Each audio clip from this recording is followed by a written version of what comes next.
I'm not even sure what episode this is. We're so into it now, aren't we? And it's growing. We're getting a lot of people actually contact us now and asked us to talk about things. And you might hear little baby Luke in the background. He's not quite asleep yet. Half term. Kids are off school and we don't have any babysitters today, do we? And Nope.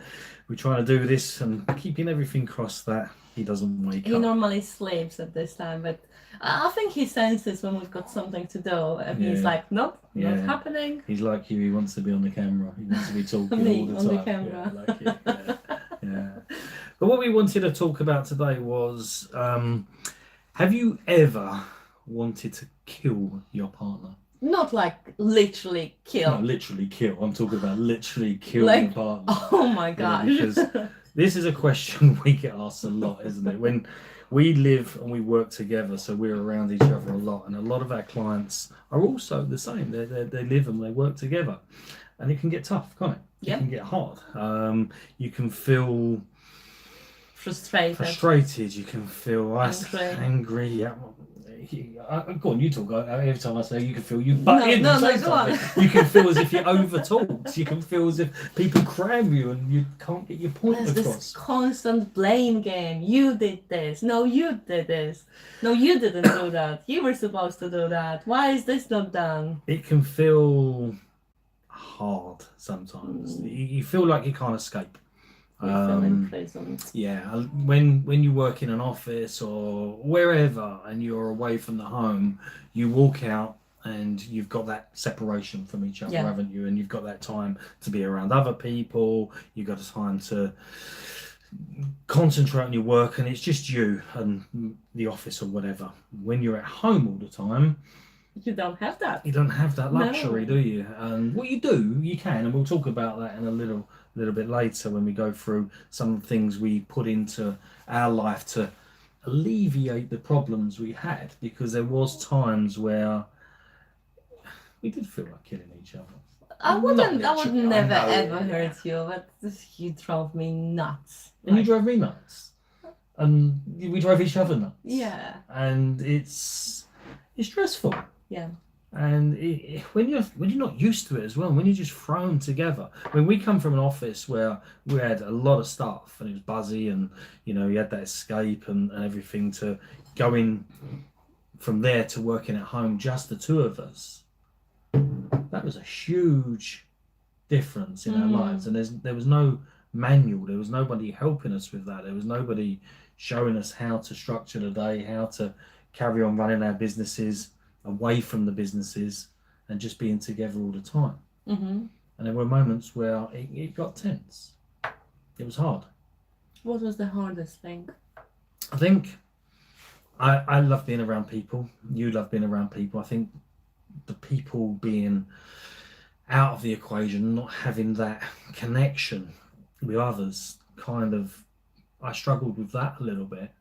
And then there was that element where we didn't know where work switched off and fun switched on, home life switched on, and we would mix it up a lot. And I would be trying to work, and you would come in and, let's look at Amazon, let's do.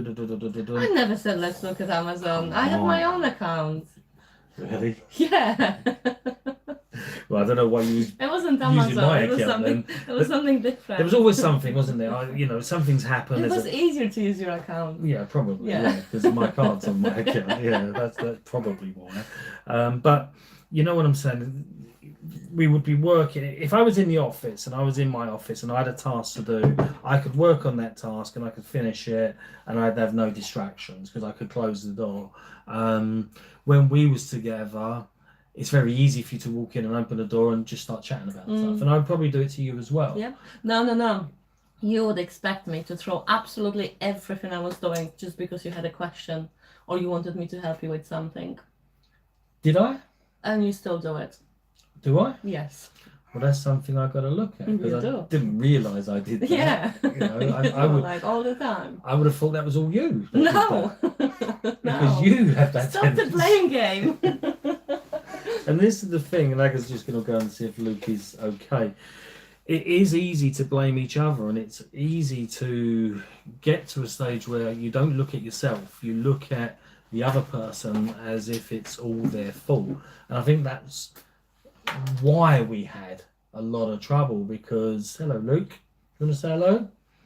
He can't. Oh, he's on that one. He's not on that one, I don't think. Oh, You just see his hand. you need to Yeah, I move. need to move over a little bit, don't I?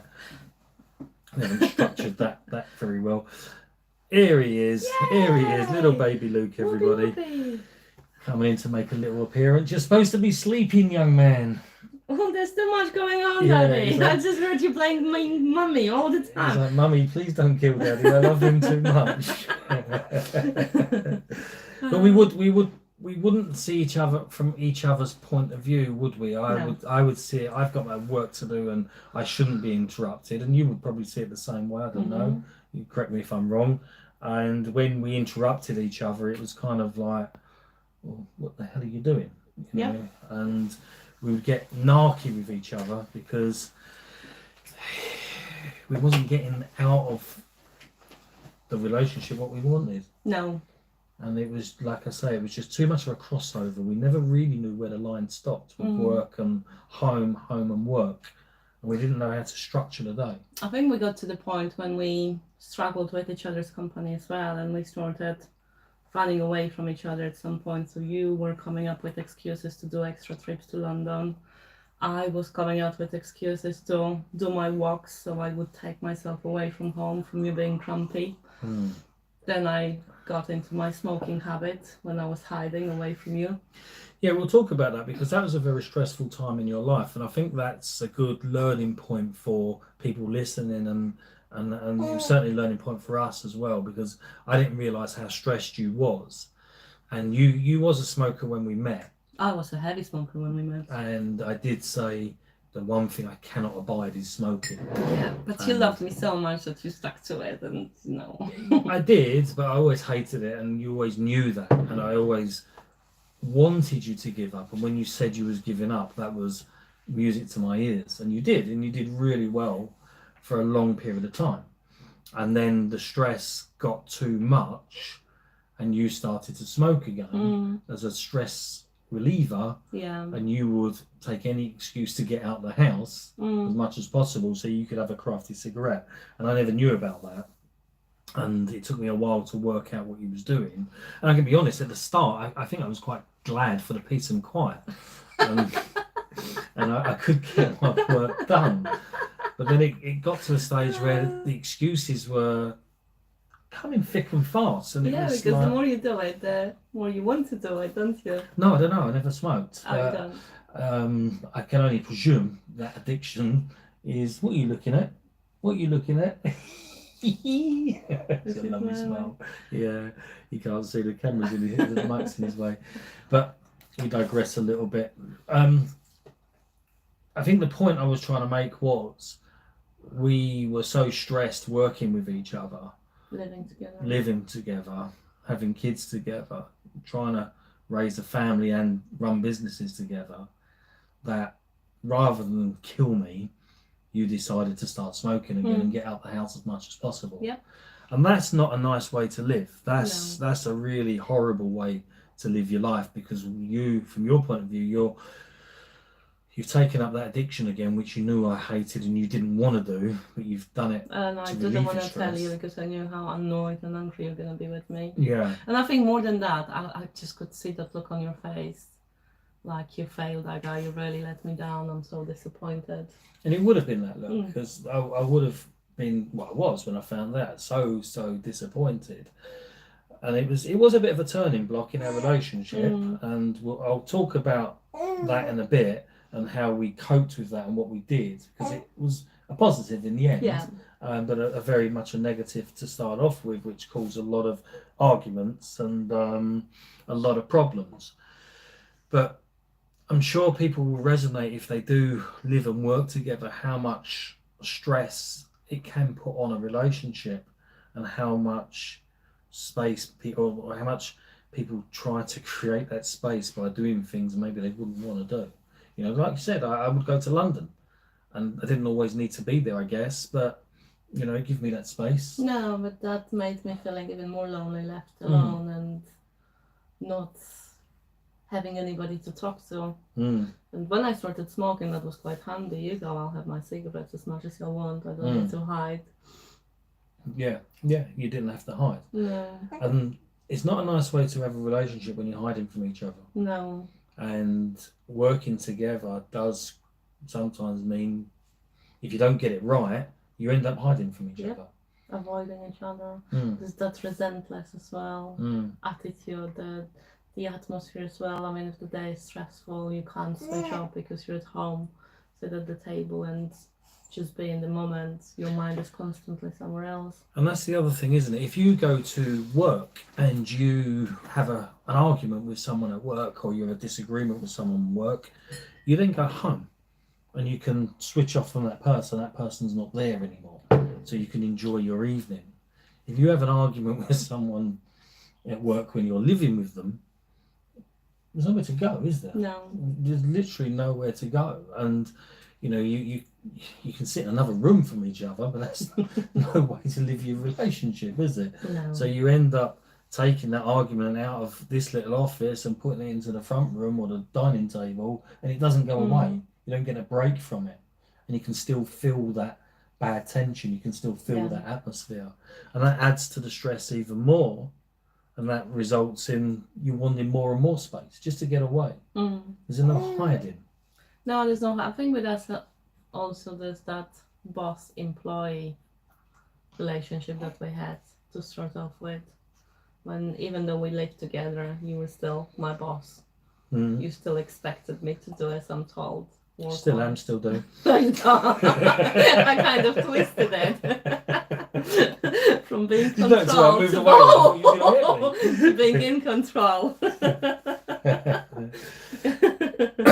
But yeah, I guess there was that learning curve as well. I hadn't thought about that because I was your boss, and then we come here and we started building businesses together, and I wasn't your boss anymore. But to transition over to being equal partners was difficult. Yeah, I think you struggled with it a bit.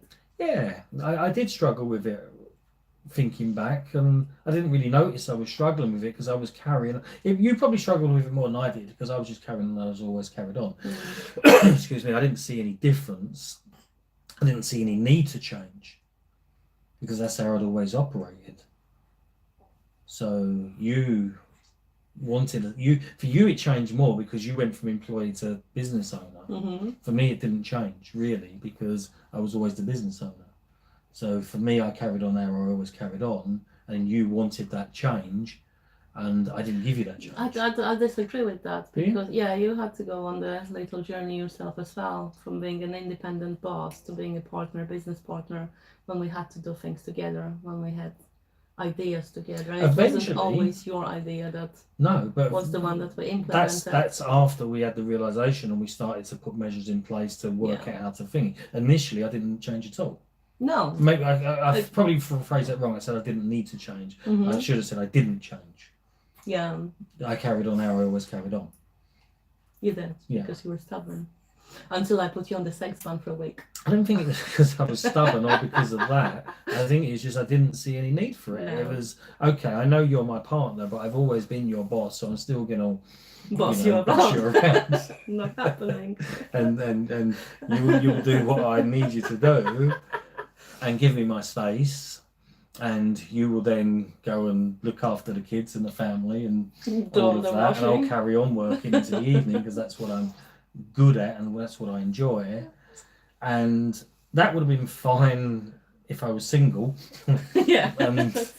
I was working how I always worked when I did work long hours, and I really enjoyed working long hours, but it's no way to be when you live with someone. Nope. Especially when you live with that person and work with that person, because there's, like I said, there's no switching off. So, maybe you can resonate with that. Maybe that's you. Maybe you're sitting at home, and you're supposed to be working and you're watching this or you're listening to this, and you've got a partner and you work with them as well, and you do have problems. You do have worries and struggles.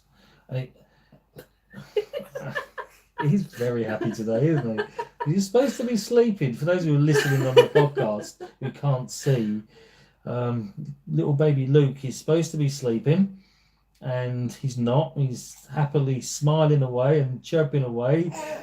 We don't have our usual babysitter with us today, so it's a little bit harder for us to do this. And I don't think I would have coped with this a few years ago. I'd have got so angry because you would have been destroying my work and stopping me doing what I wanted to do. You would be taking the shine away from Daddy. You're a lot. I'm not worried about the limelight. You're or a lot like better that. looking, look. Yeah, it certainly is. I don't have a problem admitting that. But I was so focused on work back then, and I've learned now over the last few years that not everything involves around work. There is more to life than work. It's getting that balance, isn't it? It's having that time with your family. It's having time to enjoy yourself. It's having time to do all the real fun things you want to do in life and be serious when you need to be serious or want to be serious. And that's the difference now, isn't it? We've learned, we can do things like this now. We can still work and we can still have fun and we can still move the business forward a little bit. Bless you. Bless you. Oh, bless you. And if it didn't move as far as we wanted, it's not a problem. As long as we move a little bit further every day, that's good enough for us, isn't it? So, there was times where we wanted to kill each other. I know when I caught you smoking, I felt so low and so down and so depressed about that. And I think part of it was because maybe I knew I was a bit of the cause of it as well. And I pushed you into that. But there was also that element that you did it behind my back and I was really sort of betrayed by it. The funny thing was the day when you confronted me, and I remember every single little thing, like every little moment is so fresh, was the day when I actually decided no more. And I had my cigarettes with me, but I just ripped them into pieces and I threw them out. I was like, nope, I'm not going to have any more. I'm just going to go home. And I walked in and you said to me, why do you smell of cigarettes? And I knew for sure I did not have any cigarettes, and that's how it all started, isn't it? I don't remember. I remember there was a few times where I was watching you and I was thinking, you look edgy. You keep going out and you make these excuses to go. And it's like, why would she go and do that? It doesn't really make sense. And you would say, I'll walk. I think, why?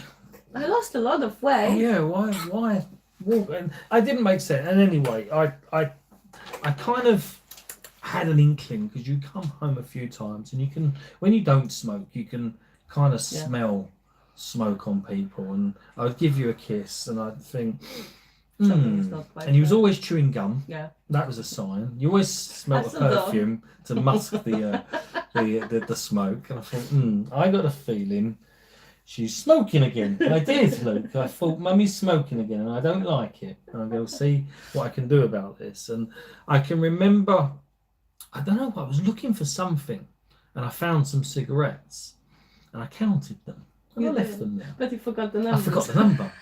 And I went back a little while ago and I thought, how many was there? I can't remember. So that was a waste. And I thought, I'm sure there's less. So I counted them again. I wrote it down. And I put it somewhere in my drawer. And I think it was something like, I don't know, 7 in the pack. And I wrote 7 down. I thought, right, I'm not going to forget now. And then I went back and there was about 5 there. And I thought, right, now I know. And that was the time I confronted you and you come in. And we had it out, and it wasn't a nice conversation, was it? And you felt really bad. I knew I was going to get caught eventually. Everyone does, don't they? And you knew, and that's the sad thing, is that you knew you was going to get caught, but you still did it. And at some point I wanted to get caught as well, because as it was going on, I was like less and less careful with hiding and stuff. Yeah, and it kind of. Let me get that film. Because it was becoming a little bit too much. Yeah. But here's the thing, and this is what we learn, and this is what you can do as well when if you're in the same situation as we are. We looked at it from each other's point of view, didn't we? Yeah. We there was that initial argument, initial bad words, there was an initial upset and tears and whatnot, and feeling of betrayal. And that's all okay. You get that out of your system. But when you get that out of your system, you got to sit back and you got to analyse what went wrong, why it went wrong. And this is something I've learned over the years that I kind of probably would have struggled with when I was a lot younger. And that's to take some of the blame myself. Or if not even take all the blame myself. Play the blame game. Don't just blame the other person. Look at the situation from their eyes. What was they thinking? Why did they have to do that? Why did they have to sneak around? You know, what led them to want to start smoking again in the first place, or whatever it is, and go behind your back. And think about your own role in all of that. What did you contribute to making that happen? What did you do that pushed that person to want to do what they did? And start thinking about how you can better yourself for the future.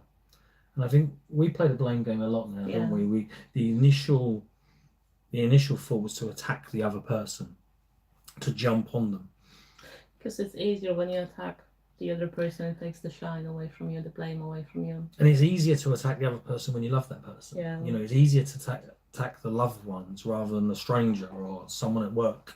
You know, when you love someone, you know that person, you know the buttons you can push, you know how they react. It's just easy. Yeah. You know, and it's not what's the word I'm looking for? It's not it's never going to end well just attacking people. You know, you might find that you're the dominant one and you attack, and the other one gets pushed down, but how does that make them feel? Like a victim. Yeah, like a victim. Then they'll act like a victim, and the relationship won't bloom, the relationship won't flourish. If you've got someone who's dominating the other person all the time, that's not a relationship. That's a dictatorship. You know, and dictators, they don't last. They're all dictators fail. And that's why relationships fail in a lot of cases, because one is way more dominant than the other. It's got to be equal. When you go into this relationship, you go into it as equal partners. When we went into our business, we went into our business as equal partners. It took us a long time to work that out, that we was equal partners. You know, and I did. It was my mistake. I saw myself as here and you here, because that was the relationship when we come in from. Shall I say sorry, guys can't hear a thing you're saying, because Luke definitely stole the show. Luke always stole the show. Say hello. If you're listening on to the podcast, we do this live into Facebook, and some people comment, which is very kind and very nice. It's not so kind when they say Luke is better looking than me or anything like that, but I can take it on the chin. He's a good looking boy. His little Mohican sticking up. But to get back on track, we didn't see ourselves as equal to start off with. And certainly in business anyway. And it wasn't until we saw ourselves as equal and we started looking at things through each other's eyes that we worked out what we both need, and we started to take the blame ourselves and actually think about our own actions rather than the other person's actions. We worked out what we needed to do individually. Would you say that's fair? Yeah. And I then looked back on myself, and it's like, okay, why has she done that? Why has she felt the need to go out and sneak around smoking? You made me very stressed. I made you very stressed. You made my life very stressful. I made your life very stressful. How did I do that? Oh, you were just in your own little bubble, and like I said, we got to the point when we were trying to avoid each other as much as possible, and you would be away a lot, I would be on my own, Elizabeth was at school, nobody to talk to, nobody to laugh with. You can only go to the shops in the high street, I don't know, as much as you can, and it was really tough. And I think with me, the smoking has always been the time when I have that 5 minutes out and I relax, and that's how I associated it, because I never used to take lunch breaks at work, and I had a really stressful working environment when I worked with people with mental health and learning disabilities and stuff, so literally the only time to get out and have that was when I lighted the cigarette, and that's exactly what happened. So yeah. So from your point of view, and I'm going to be honest. Most of the couples we talk to is ask us the question: how do you stop each other killing each other? Yeah, it's the man who seems the more dominant, the woman who maybe a bit more submissive, and we try to close that gap. How do you think you got me out of my bubble? I never got you out of your bubble. You got yourself out of your bubble.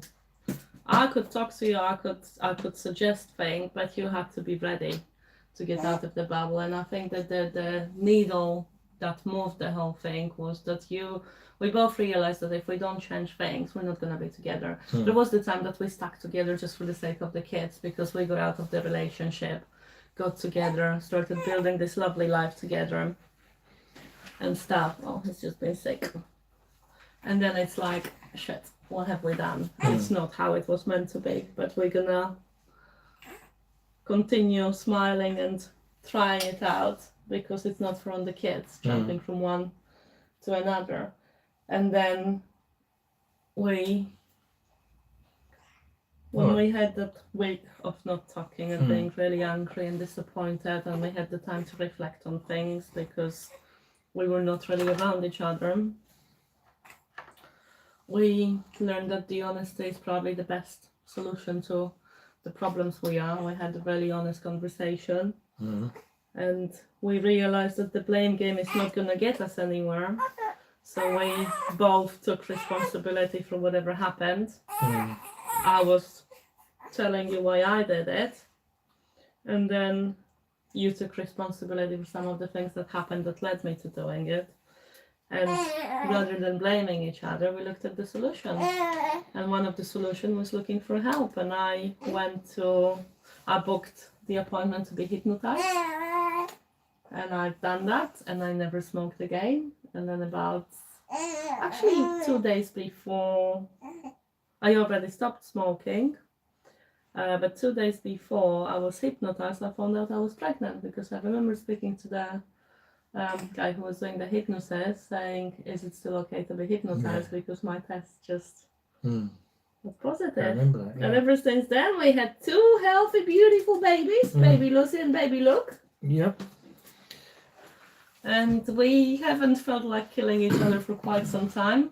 We still do the blame game. Last time on Sunday we took kids to the farm. You were responsible to take Lucy's coat and you forgot. Did you not? You blamed She me. was walking like a wizard. She was walking wearing your hoodie from football. She looked good in it. She looks good in anything, but that's not the point. You should take the coat. Be responsible. Yeah, but it is difficult, and I think my journey is coming from the environment where I was being controlled. I was being told what to do, how to do it. I didn't have much independence to learning how to be in control. Not in a way that I tell everybody else what to do, but I am in control of my own life. I know my values and I stick to my values, and I do what's good for me. Yeah, absolutely. And it's I keeps dropping that, doesn't he? He loves watching me bend over and pick it up. I think it's a massive turnaround from you to jump out of that particular relationship and into another relationship where you was seen as an equal, and then kind of slipped down. I think it was at the beginning, because obviously it was a different relationship at the beginning, wasn't it? It was very much you're your employee, I'm boss, and now we're boyfriend and girlfriend, and there was no crossover needed, was there? There was no different. It was all the same. So it was very much equal, because you was equal in a relationship, and at work we was still separate at work. It wasn't until we got together in business as well, where you become partners, that you kind of probably slip more back into how your old relationship was in some respects, where you want to be there but you're here. I don't know, is that fair? Yeah. So you went from being down here to being up here to being back down there again. So that was a bit of a roller coaster for you, and it must have been quite. I can see obviously how stressful that was and how frustrating that would have been for you.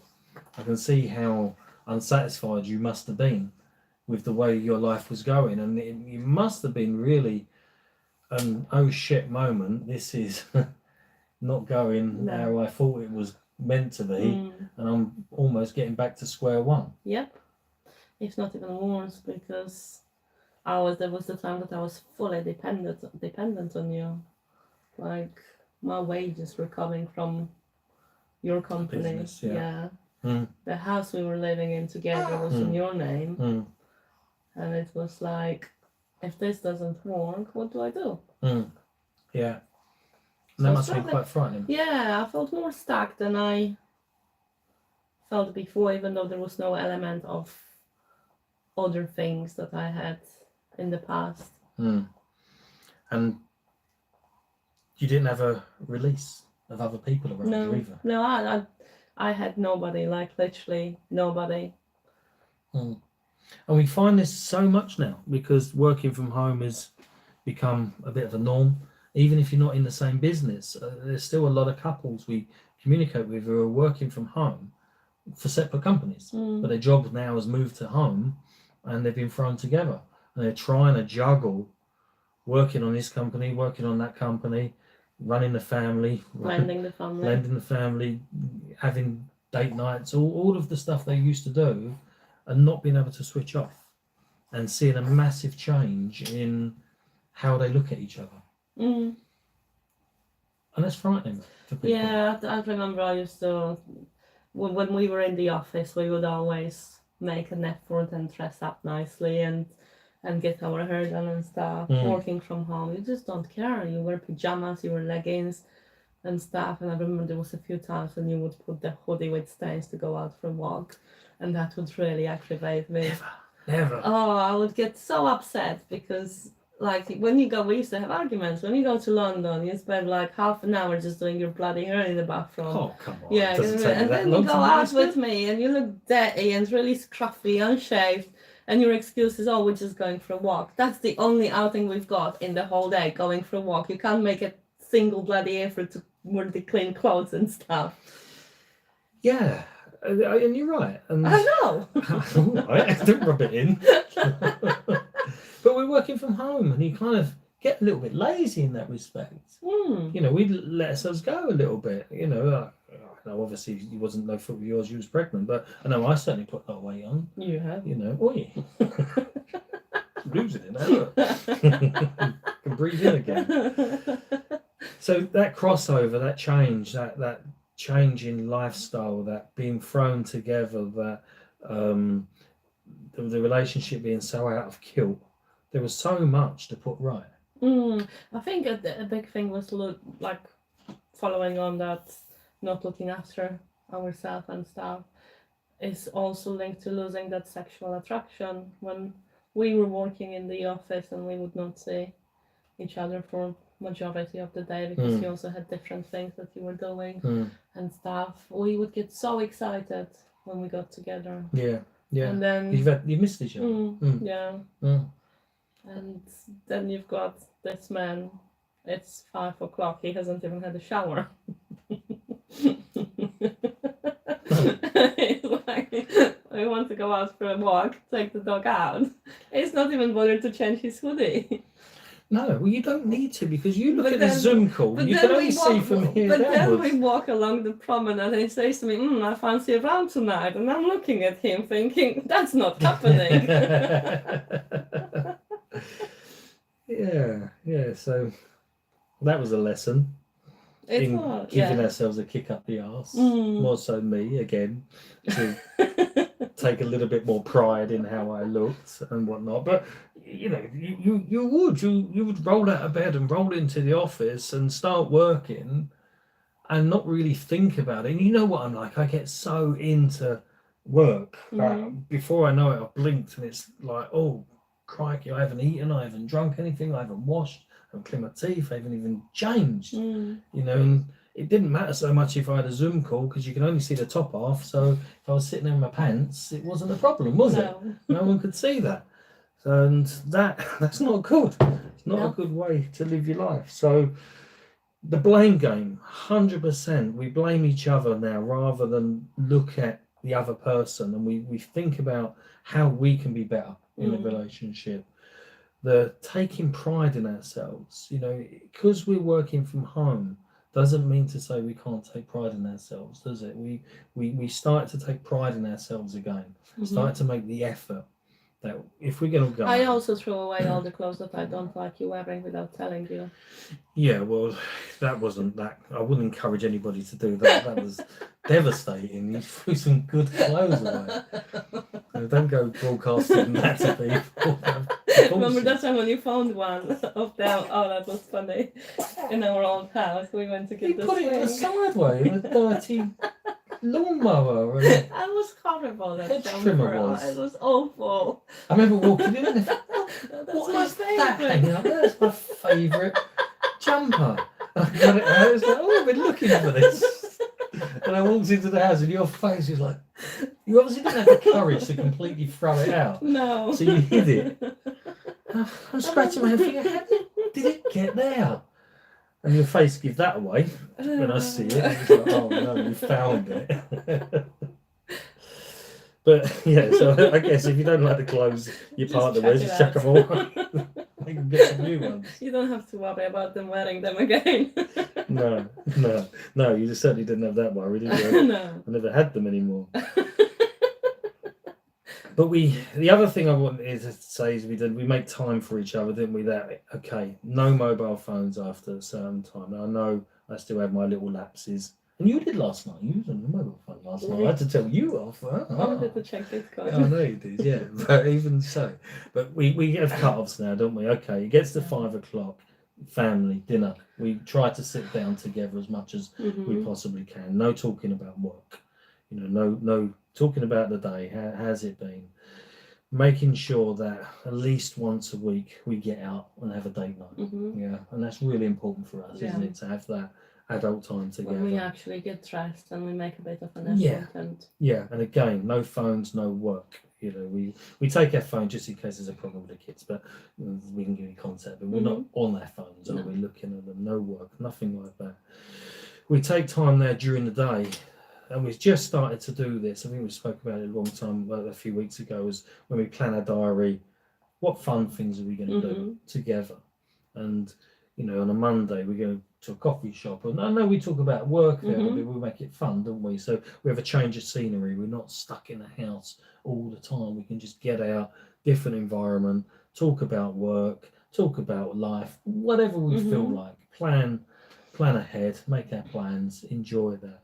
And then we booked glass making courses. We booked some other courses that we want to do, just to give us that little bit of excitement, a break from work, things to do together.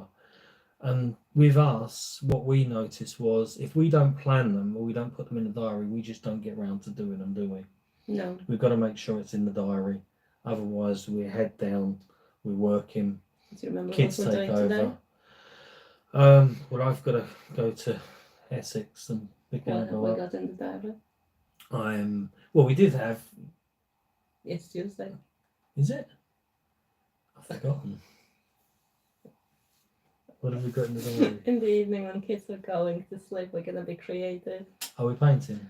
We can do some painting, or we can do something else. I finished my painting. Yeah, we painting. We on Tuesday evening we block that out when the kids are going. It's a creative evening, isn't it? So I've got a little bit of painting left on my painting to do. You've finished yours, haven't you? So you've got to start something else. So just putting these things in the diary and remembering to put them in so they're there.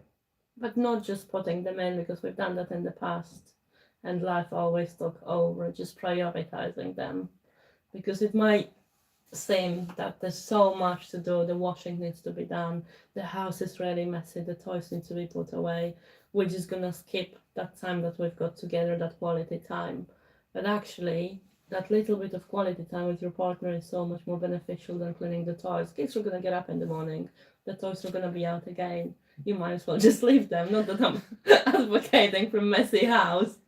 We try to keep it as clean as we can, and we have help keeping the house clean, and we outsource a lot of stuff we don't want to do. No, You know, yeah. because because at the end of the day, the way we look at it is, why would we do that stuff when that can free us up time to work, earn more money, and play and have Mhm. fun. So that's another thing we learned to do, is just outsource stuff that we don't really want to do, and that's been a life changer for us, hasn't it? Because that's taken up so much. It's given us back so much free time to actually spend together. Mhm. You know, when we've got Andrew in and she's helping us with the house and She's with the amazing. kids and things like that, she gives us so much time to do things we Yeah. want to do. So it's very valuable to us, and I would encourage people to do that as well. If you have got a very, very busy schedule, you know, look at some of the stuff you don't really want to do, that's not conducive to your business or your relationship, and find someone else to help you with it. I think that's just a separate episode, trading time for other things. Yeah, but it works, doesn't it? Oh, It really does it's made work. a massive difference. Mm. It's been brilliant. We've been able Mhm. to go out again. We've been able to enjoy it. We've been able to plan things. We've been able to actually commit to things as well. Yeah. You know. Not just that, we can see ourselves moving forward because Yeah. we both are really switched on to growing and learning and achieving things. And when you've got 4 kids, a house, and the businesses to run, it does get a bit hectic. And then you need to make these decisions. What do I give up on? I don't want to give up on the time that I've got with kids, but I don't want the house to be a tip as well. And we don't want to give up on each other. No. You know, and like you say, and it's the easiest thing to give up on each other. It is, because, you know, obviously Luke and that can't look after themselves, so they have to take certain priority. Yeah. We gotta can't just leave them. No. So we sacrifice ourselves. Yeah. And it's okay, we need to do this, we need to do that. Okay, we'll sacrifice our date night. But if we can get someone in to help us and do things for us, then we don't have to sacrifice that, do we? We can move forward. So No. And it's also about being creative, because we don't need to be out every evening having a bottle of wine in the pub and talking. In fact, I don't really like going to the pub and sitting down and watching the same people every single time doing the same thing. I like to be out doing fun things, doing creative things. And a lot of these things, they can be done in the house when the kids are asleep. The easiest thing to do is sit down after the whole long day. We get up at 5, 6 o'clock in the morning. So when it gets to 9 o'clock, we're shattered. But when we do something other than watching telly, we get the energy back. I think the worst thing you can do is sit down in front of the telly. The buttons. We don't watch telly anyway, but sometimes we'll watch a movie or something. We watched House of Gucci yesterday. That was really good. I enjoyed that, actually. Yeah. But we get sleepy. Now, if we're creative, if we're painting, if we're talking, if we're playing a game or whatever, you don't get sleepy. No. You have more time, you have more energy. So you have to think about the things you do together as well. You know, watching the telly just numbs your brain. Yeah. Just makes you tired. Look for things that are common interests, so it's not just one.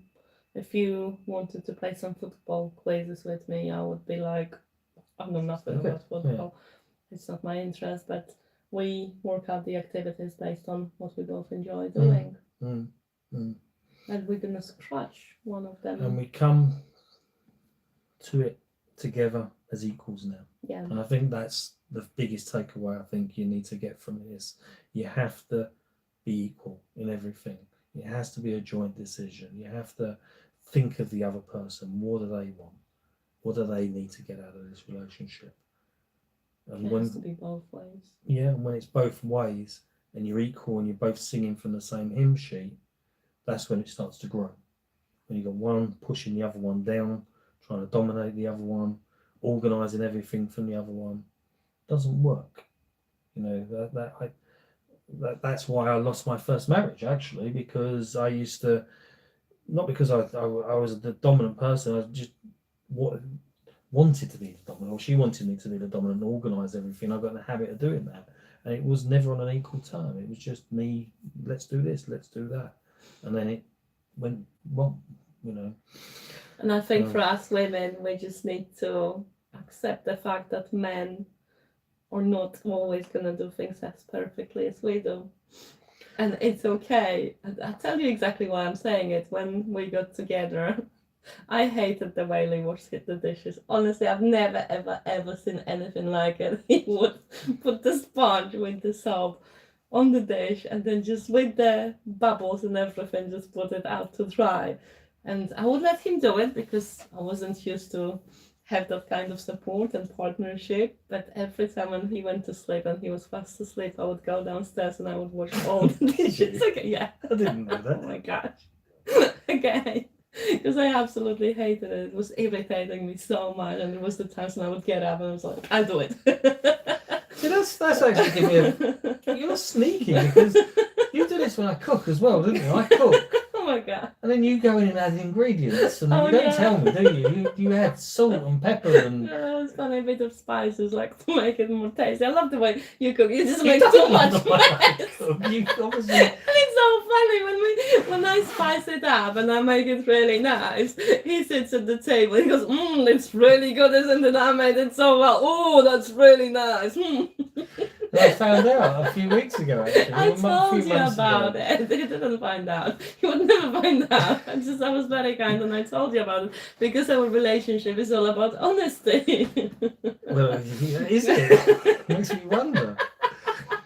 You throw my clothes away when I'm not looking. You add things to my food when I'm not looking. That's me being in control, love. You do more washing up to enhance what I did when I'm not looking. No, you know what? I learned to accept that him making the effort and wanting to help out and doing things means a lot more than the dish that is not washed so properly. And nobody got sick since I stopped washing up No, after you. that's 'cause I In do fact, it we properly. started using the dishwasher. It solves the problem completely. But sometimes it doesn't have to be perfect. Let them do things, let them be a part of it. They live in the house. It's like with you. In the past, you would always want a bloody medal because you took the rubbish out. No. Yes. Oh, and I've done this. Oh, and I took the rubbish out today. Well, love, you're living in this house, so you better do something. What it was, I never felt appreciated. I never felt you noticed anything. Last time, you actually took the rubbish out without being asked to do so. You left the gate open and the dog was found in the fridge at like 10 o'clock at night. You came in so proud. Guess what? I took the rubbish out and you didn't have to ask me to do it. And then we get a phone call at 10 o'clock from the vet saying that they found our dog because somebody left the gate open. That's why I don't take the rubbish out. It's dangerous for the dog.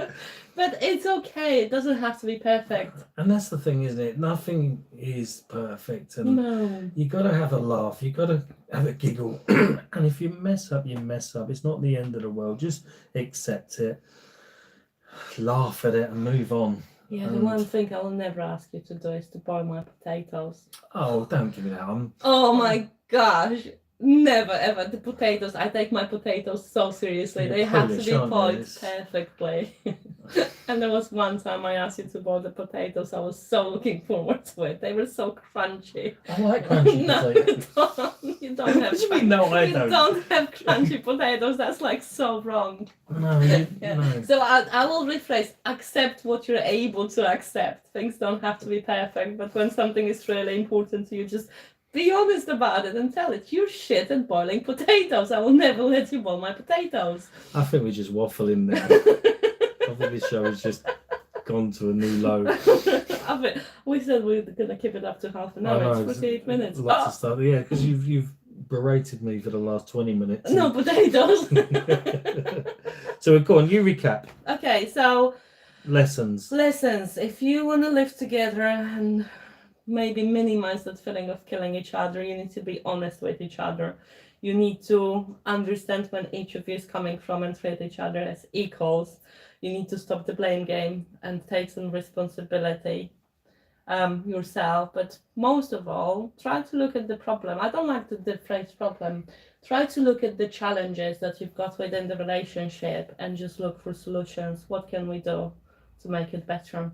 And that's what we did. And that was a game changer. And that's it, isn't it? If you sit down with someone, you say, right, okay, this is it. What can we do? What can we do? Yeah. Not what can I do? What can you do? What can we do? Yeah. And just talk. Yep. Talk about what you can do. And Don't wait around hoping things are gonna get better. Oh, that's another show on its own. You used to literally. Oh, now it's on me. Yeah. Oh God. This we're I gonna be remember another now hour. why I used to want to kill you, because you used to think I could read your mind. I did. I You still used do. to sit there waiting for me to change and do things and boiling up. Oh, it's all coming back now. And then you'd explode. And then I'd think, where did that come from? And you would unleash this barrage of abuse and verbal I wasn't that bad. battering. Come on, you're exaggerating. No, I'm not exaggerating. This is far worse than the potatoes. this was like a storm. Look, don't listen to it. Your dad is talking rubbish. No. This is a good lesson for you, Luke. This really is. It was like a storm, and it used to hit me. Like, where has that come from? And this was probably when you wanted to kill me more than anything. Mm. And you used to rattle off all of this stuff, and I would say, well, how am I supposed to know? And you say, you're just supposed to know. And How can you not see that? Hello. say, am I your mind reader? No. How is that working for you then, Aga? Well, it's not really working for me at all, is it? No. You reading my mind? No, talk to me, tell me. If things are bothering you, let's talk about it. And if you talk about it early enough... Whenever I tried to talk to you about things, you were so into defending yourself that you would jump into half of the sentence and you would take over the whole conversation. So how could I talk to you about it? Just like you did then. No. No. You're a lot better at listening now.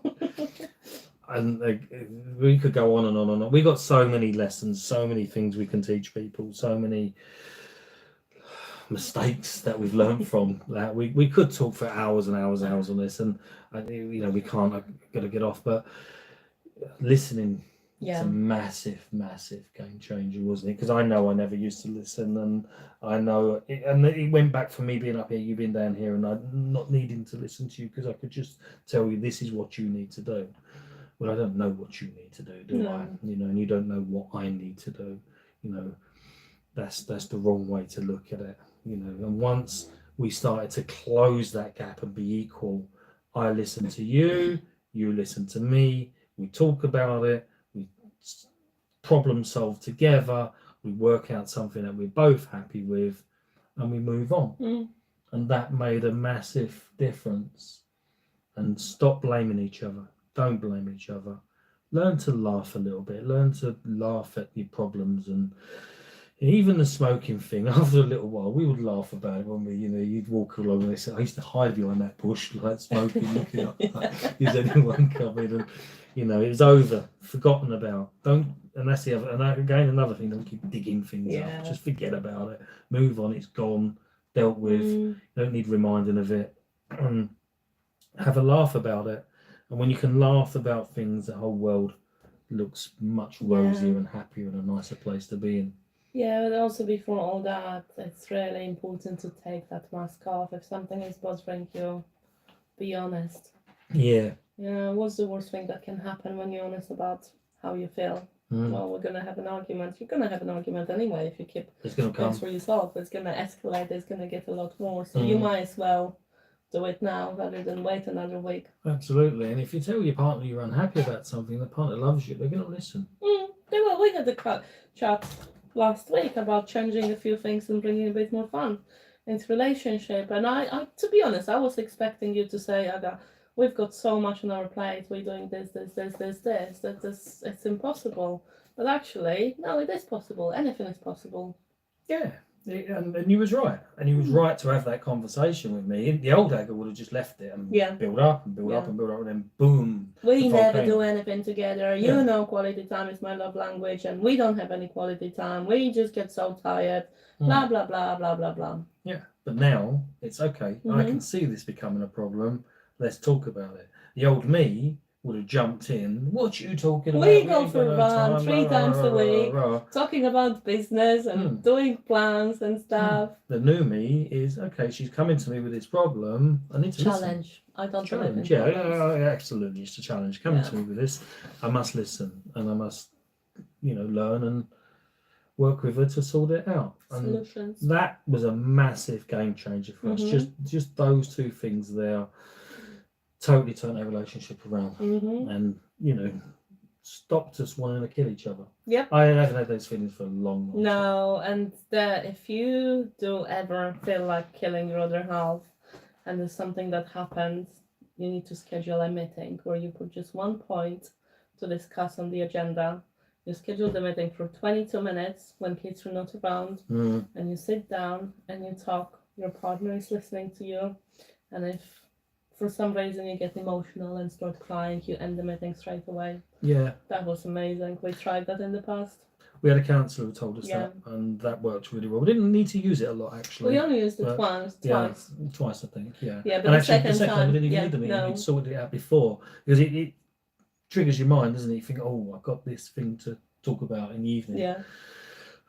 It's funny how differently we got affected, because I can't remember, it was something really stupid that made me angry and made me really agitated, and I said to you, can we have a meeting? I've got a point to discuss in the evening when kids are in bed.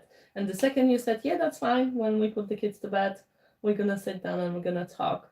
Just the fact that you were willing to listen to me just took so much pressure away. It was different for you, because the whole day you were like, shit, what is she gonna go on? I'm in trouble. I've done something wrong. I don't know what I've done. What is that? Yeah, my mind was racing. What is she going to talk about? What have I done now? I don't know. Why can't I read her mind? But then when we sat down and you were like, okay, I'm ready for the meeting, I was like, no, it's fine. Yeah, don't it's all good. Yeah, good now. You'd sorted it out. Yeah, it was such a little thing. Yeah, and sometimes it is just silly little things that we build always up. work it over stupid things. But the nice thing about our relationship, even when we had issues, and even when we were on the basis that we were not talking to each other, we would never ever do anything in front of the kids. We would never argue in front of the kids. We would never show that there's any atmosphere or any disagreements and stuff. We would always keep our shit together in between the two of us.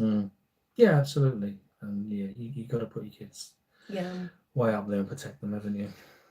Yeah. So I hope that was useful. I hope we got our point across and didn't just we talked laugh for like and giggle double the time we're supposed to. As always, it's unscripted. It's just sometimes people ask us a question and think that'd be a good topic, and we'll go with the flow. And hopefully we're getting our point across, and people are getting value from it and learning from it. I'm sure as we do this more, we'll improve and be a lot clearer with what we want to say, and we'll sit here giggling and spitting our coffee out. I didn't do it today. You didn't do it this week, no. did you? No, it's first week you haven't spat your coffee out. So well done. That's an improvement. Yeah. We are getting better. And as always, if you do have troubles working and living together, and you do feel like killing each other, and you need some tips, just send us a message. Everything is always in confidence. We'll never talk about names and people we know on the show or anything like that. Just reach out and ask us, and we'll always be happy to spend a little bit of time just helping people come through what we went through, because we know it's not nice. No. We know it can really affect. But we also know what's on the other side and how nice it can be. And I can honestly say that we managed pretty well with our relationship, with living together, working together, having kids together, having the house and everything else. And very often what you need to do isn't that difficult, is it? It just takes a little bit of effort, a little bit of time, someone to give you a little pointer in the right direction, and it can be life-changing. It really can. It's life-changing for us. It can be life-changing for you as well. Please reach out and let us know if you need any help. Yep, we get one life, and we should all choose to be happy. That's right. So that's it for us. The end. We will see you Luke next is week. fast asleep. Yeah, he's had enough. He got bored of it halfway through. Yeah, he's like, I've done my little bit. I've come on camera. I've looked cute. Now I'm going to go to sleep. A bit like me. Bye.